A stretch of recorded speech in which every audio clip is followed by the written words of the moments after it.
We've all heard of Trotter's independent trading. Well, welcome to Monchi's PSR trading.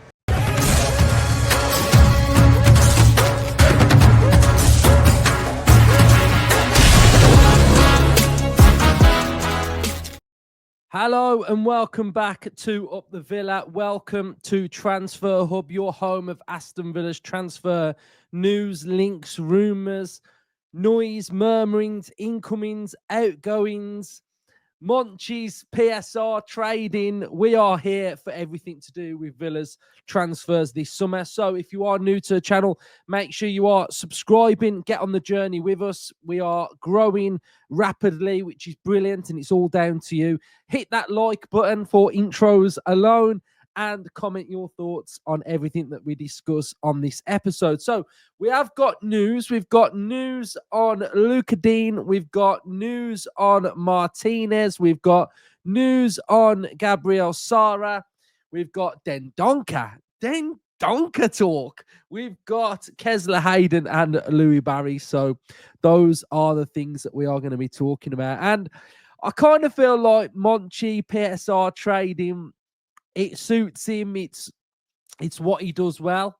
I think we're in good hands with regarding being able to get deals.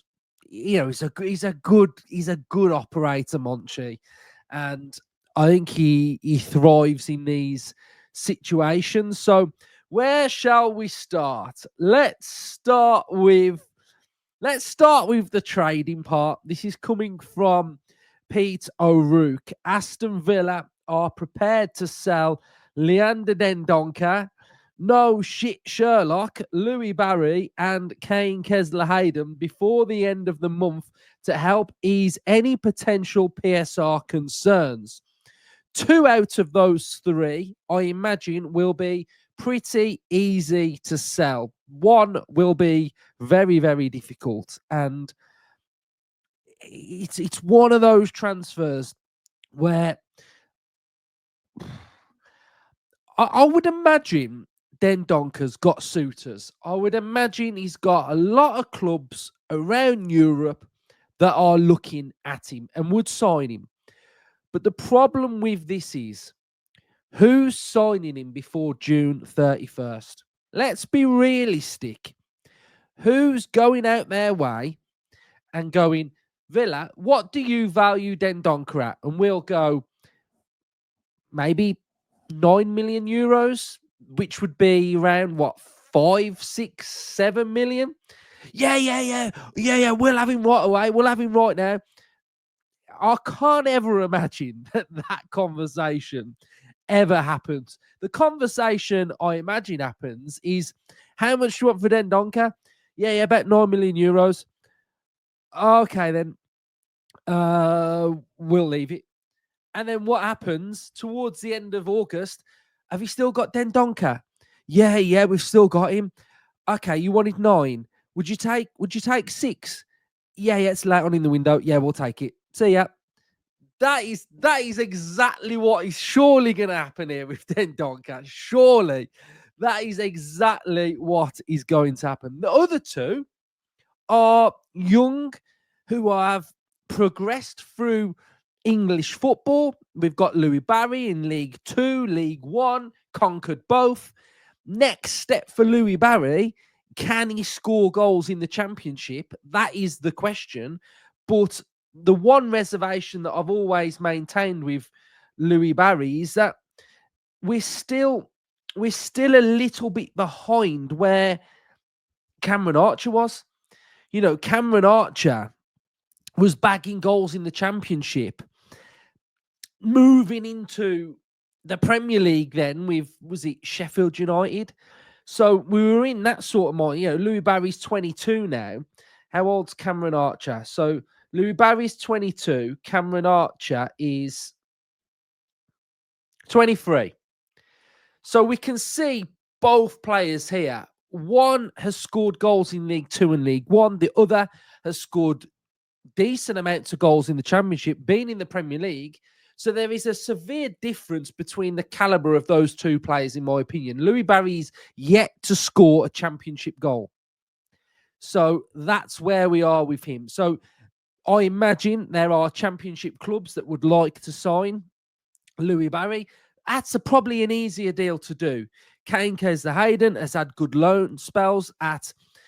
I think we've been at Plymouth, we've been at Preston, we've been these off the top of my head. I think he's been at those clubs, and he's done well. So because he's done well, then his stock is a lot higher within championship clubs. Now, his name gets mentioned for Aston Villa, and unfortunately, he's not at the level that Aston Villa require. So again, it's all about being, if you are good enough, then you will play for Aston Villa. If you are not good enough, then you will not play for them.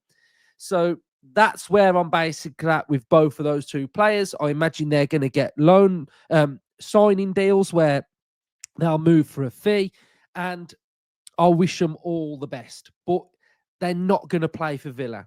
So I think both of them now, it's about finding a club and selling them as opposed to keep loaning them with no pathway really to Aston Villa. Then Donker, if anyone takes him, fair play before June 30th, but I will be very, very surprised if Den Donker is sold to a club before June 30th. I'll be flabbergasted. Right, so the big rumour that we've got a big rumour, and this is regarding 3 players.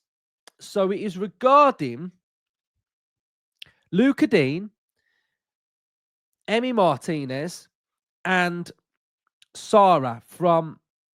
Right, we need to translate this. Bear with. Let me crack on here now and try and translate this. Right, so we've got.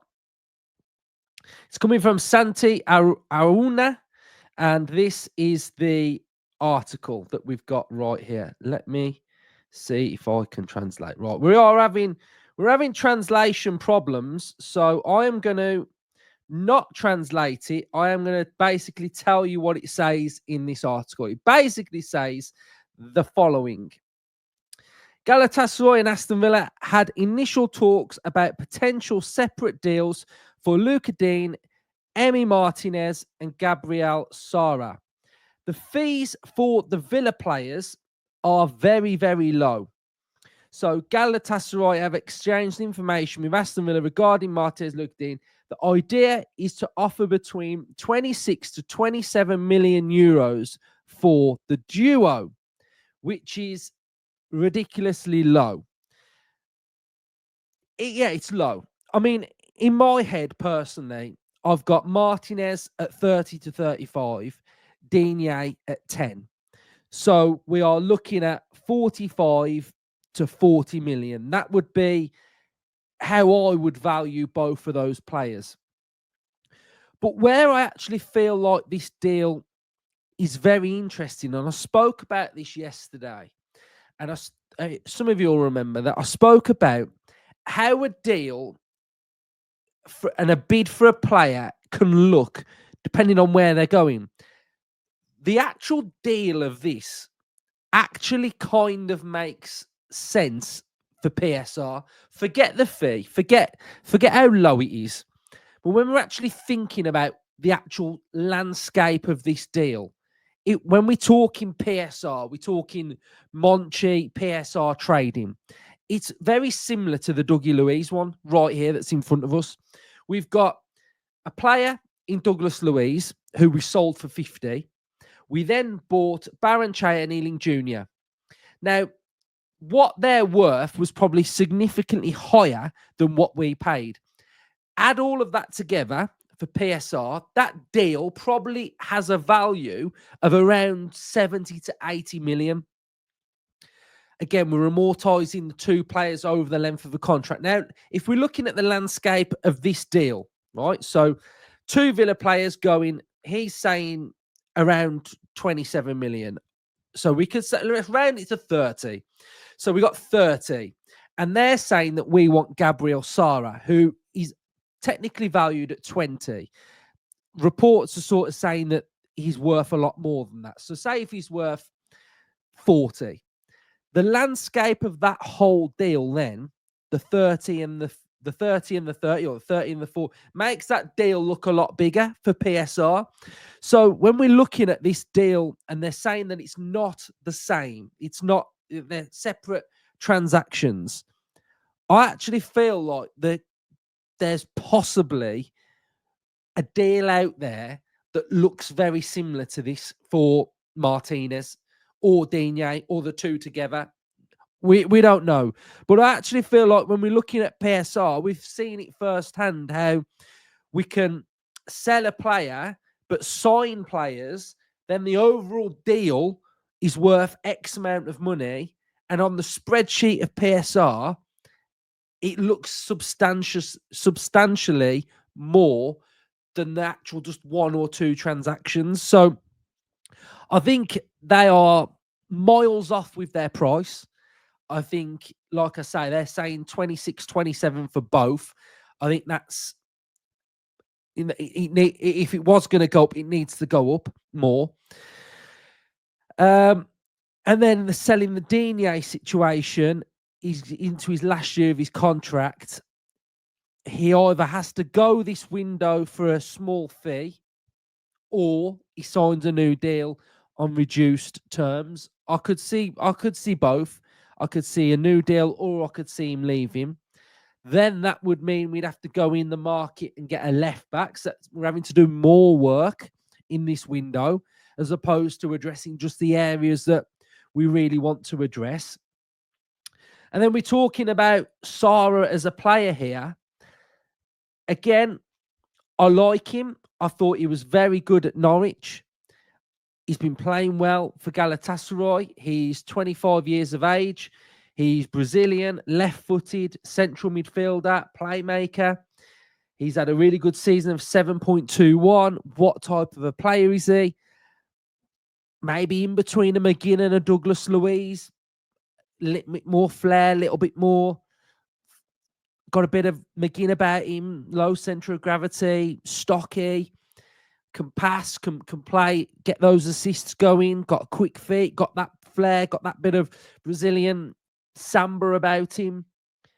But then we don't actually need him. You know, we're talking about a player here where he's playing in central midfield, okay, predominantly on that left-hand side, more of a Dougie Luiz, Ramsey role on the left, not out-and-out winger. So as a player, I like him. Played 30, started 27, 2 goals, 8 assists, 83% passing accuracy, 3.8 ball recoveries, 52% aerials, successful dribbles 42, total duels 45. A lot of his numbers per 90, pop out, progressive passes 7.64, progressive carries 2.66, shots on target 28.6%. Passes completed, looking really good. Passing to the final third. Key passes, 2.32 per 90. Passing to the final third, 6.25. Shot creating actions, 5.10 per 90. So we're doing a lot of good work. Blocks per 90, 1.74. A really good central midfielder. He'd have good balance in the Villa midfield, but we don't need midfielders right now. We don't need any more. We've got McGinn, Tielemans, Onana, Kamara, Bogard. We got to find room for Marlon. We got all these players in the central of the pitch that being linked with another central midfielder just doesn't really make any sense. But when you are dealing with PSR and a deal's been put on the table, can you make the best of a bad situation? You can try to. So I don't actually really like that deal whatsoever, but it's a rumor that's been put out there. So we've got to talk about it. And we've got to talk about how this window's evolving. You know, we are covering the transfer window on this channel. So as it evolves, this is what we're basically doing. We are evolving with it and seeing what's put in front of us each day. So that's the news so far today. If there is any other news, then and big news, then I'll be sure to jump on and update. But I think that's pretty much everything. Let's just have a look if there's anything else that I've missed. But I don't think there is. No. I want to say thanks for the support on the episode yesterday. It actually went down really, really well, and a lot of you enjoyed it and commented your thoughts. So thanks everyone who's been showing support on Transfer Hub and enjoying it and just enjoying the content. So if you got this far and you're not subscribed, subscribe, hit that like button, comment your thoughts, up the Villa and up the Monchi PSR trading. Let's go, Monchi. Check, he might be on the roads. Check him, he might be on the roads. If you see that yellow Reliant Robin, he might be on the roads. So look in all your mirrors, your rear mirror, side mirrors, whatever mirror you got, have a look out for him. Up the Villa.